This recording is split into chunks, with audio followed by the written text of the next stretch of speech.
देशवासियों नमस्कार, मैं प्रेम मधुकांती न्यूज़ 19 में आपका पुनः स्वागत करता हूं। हमारे बीच इस वक्त युवा प्रत्याशी एमएलसी प्रत्याशी प्रिंस कंसल साहब बैठे हैं। सर आपका स्वागत है। प्रिंस कंसल जी, जो बड़ा सवाल है, मैंने इसके पहले आपसे जिक्र किया था, जो शिक्षा है, चाहे वो प्रदेश की हो या देश की हो, उसमें बहुत ज़्यादा परिवर्तन करने की आवश्यकता है। तो शिक्षा का स्तर या जो शिक्षा में बदलाव या जो शिक्षा का सोच, चाहे वो अध्यापक हो या वो स्टूडेंट हो, उन सब में बहुत सारे बुनियादी परिवर्तन की आवश्यकता है। तो क्या सोच है, क्या परिवर्तन करना चाहते हैं आप? देखिए प्रेम जी, सबसे पहले तो आपका बहुत बहुत धन्यवाद कि आप मेरे माध्यम से ये महत्वपूर्ण विषय आम जनता तक पहुंचा रहे हैं। और ये विषय इतना गंभीर विषय है कि इस विषय को बोलने से पहले हमें आंकड़ों की आवश्यकता पड़ेगी। तो जैसे कि आपने मुझे बताया था कि प्रिंस जी मैं आपका इंटरव्यू लेने के लिए आ रहा हूँ, तो मैंने भी थोड़ी मेहनत करके जो है कुछ आंकड़े इकट्ठा भी किए हैं और जिन पर मैं काम कर रहा हूँ वो भी आंकड़े मेरे पास हैं। अगर आपकी अनुमति हो तो मैं आप बताएं, हम जनता जानना चाहती है।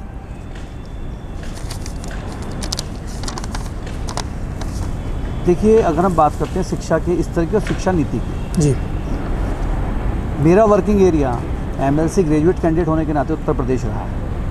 और उत्तर प्रदेश के अंदर शिक्षा अधिकार अधिनियम और राष्ट्रीय शिक्षा नीति के तहत, राष्ट्रीय शिक्षा नीति 1986 में आई थी, उसके तहत हमारे यहाँ हर कक्षा में 25 बच्चों के ऊपर एक अध्यापक की नियुक्ति होना अनिवार्य है। अच्छा, जो नीति कहती है, जो सरकार की गाइडलाइन कहती है।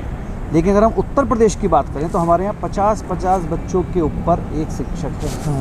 यानी हमारे यहाँ पर उत्तर प्रदेश में शिक्षकों की बहुत कमी है। दूसरी बात, अगर मैं बात करूं स्कूली शिक्षा की, तो हमारे उत्तर प्रदेश के अंदर 1,14,211 सरकारी स्कूल हैं। अच्छा, जिनके अंदर लगभग 1,20,97,000 बच्चे शिक्षा ग्रहण करते हैं।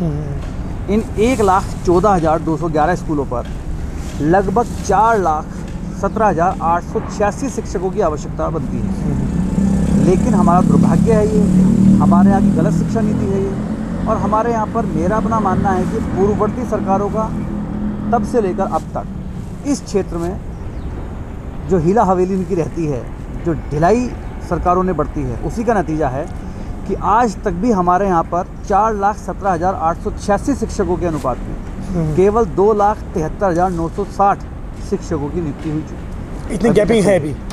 गैपिंग की हम बात करें तो 1,43,926 शिक्षकों की कमी अकेले उत्तर प्रदेश के अंदर है। तो पूरे देश में क्या स्थिति होगी? पूरे देश में क्या स्थिति होगी, इसका आप आंकलन लगा सकते हैं। तो कौन जिम्मेदार है उसका, मतलब वर्तमान में इसको किसको जिम्मेदार ठहराएंगे आप? देखिए, अगर हम जिम्मेदार ठहराने वाली बात करें तो हम इसके ऊपर किसी व्यक्ति विशेष के ऊपर आरोप नहीं लगाएंगे।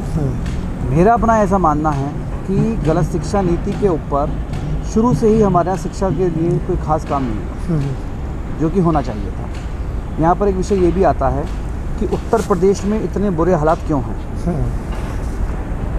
क्योंकि उत्तर प्रदेश का क्षेत्रफल बहुत बड़ा है, जनसंख्या बहुत बड़ी है। तो जनसंख्या की जो ताकत होनी चाहिए, क्षेत्रफल की ताकत होनी चाहिए, उस ताकत का हमारे यहाँ पर उपयोग ना होकर के दुरुपयोग हो रहा है।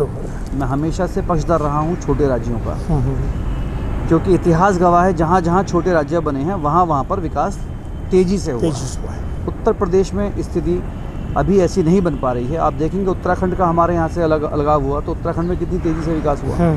खैर, ये विषय भी एक अलग विषय है, बड़ा विषय है, इस पर हम बात करेंगे कभी।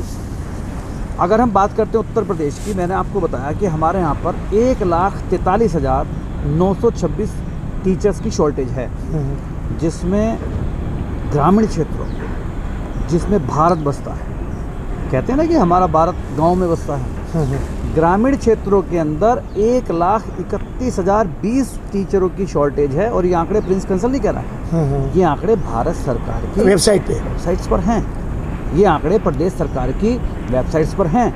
और अर्बन एरियाज़ में भी हमारे यहाँ पर लगभग 12,906 टीचर्स की शॉर्टेज है।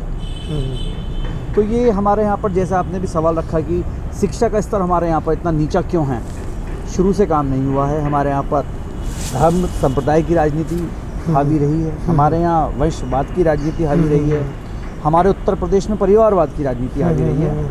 इसीलिए मैं समझता हूँ कि शिक्षा जैसे महत्वपूर्ण विषयों को लेकर के सरकारें उतनी ज़्यादा कॉन्शियस नहीं हैं। इसमें एक बड़ा सवाल मेरा और है कि ये तो हमारी नियुक्ति से संबंधित आपने जो बात बताई कि नियुक्ति की खामियां हैं, इसमें जो बुनियादी परिवर्तन शिक्षा देने में, ग्रहण करने में, वो क्या होना चाहिए? देखिए, ये आपका सवाल बहुत उत्तम सवाल है। हाँ। और इस सवाल पर हमें वास्तव में जो है काम करने की आवश्यकता है। जी। किसी भी आदर्श देश के अंदर अथवा राज्य के अंदर शिक्षा निःशुल्क होनी चाहिए। अगर प्रिंस कंसल को अवसर प्राप्त होता है तो पहली कक्षा से लेकर 12वीं कक्षा तक शिक्षा प्रत्येक विद्यार्थी के को, बच्चे के लिए, प्रत्येक वर्ग के विद्यार्थी को निःशुल्क निःशुल्क होना चाहिए। तो क्या चुनाव जीतने के बाद आपकी ये प्राथमिकता होगी? बिल्कुल प्राथमिकता होगी। और हो सकता है कि सदन के जो प्रमुख सवाल में सबसे पहले सदन में सवालों को रखूंगा तो उनमें ये सवाल भी होगा। क्योंकि शिक्षा निःशुल्क होनी चाहिए। बिल्कुल, शिक्षा बिल्कुल निःशुल्क होनी चाहिए। बल्कि इसके लिए हमारे उत्तर प्रदेश निजी कोचिंग संस्थान महासंघ के हमारे प्रदेश के अध्यक्ष हैं डॉक्टर पीयूष अग्रवाल।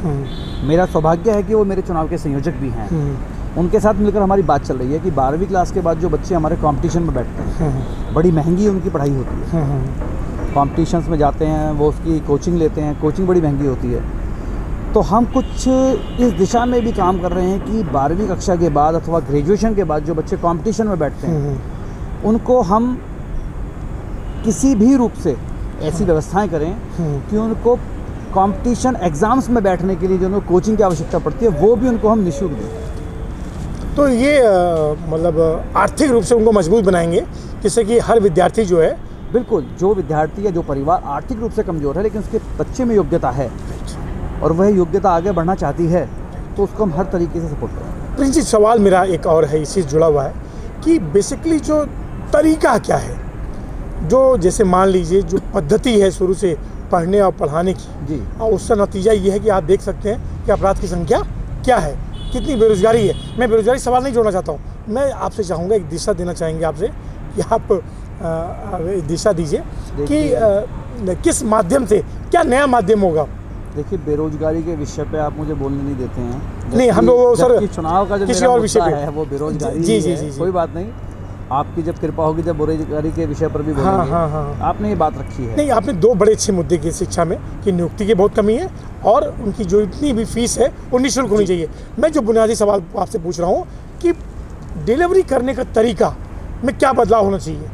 देखिए, क्या सोच है आपकी? हाँ, ये आपका शिक्षा सवाल में उत्तम सवाल है आपका। ये एक पुरानी कहावत है, जिसका काम जी उसी को साजे, जी जी जी और करे तो डंडा मारे। जी जी हमारे यहाँ पर शिक्षक की नियुक्ति शिक्षा देने के लिए की जाती जी है। जी जी जी क्या उस शिक्षक से कोई और कार्य भी लिए जाने चाहिए? जी, नहीं ले जाना चाहिए। और जबकि वास्तविक स्थिति हमारे यहाँ पर कैसी है?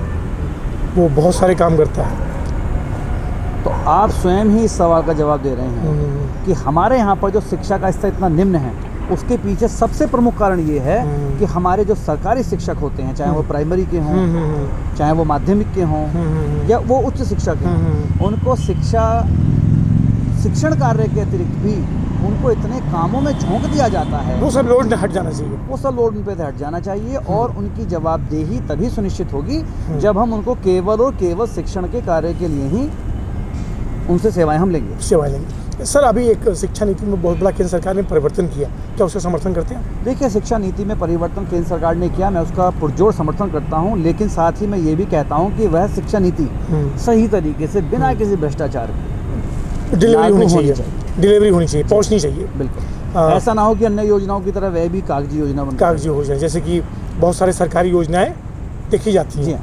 राइट। तो बस मैं आपकी बात को यहाँ पे दोबारा मैं आपकी तरफ से कहलवाना चाहता हूँ, जिससे कि मैं आपको दोबारा आपको याद दिला सकूं कि आपने ये बात कही थी कि चुनाव जीतने के बाद जो है कम से कम निःशुल्क शिक्षा के लिए आप पुरजोर अपनी कोशिश करेंगे और नियुक्तियां जो रिक्त पदे हैं वो भरी जाएंगी।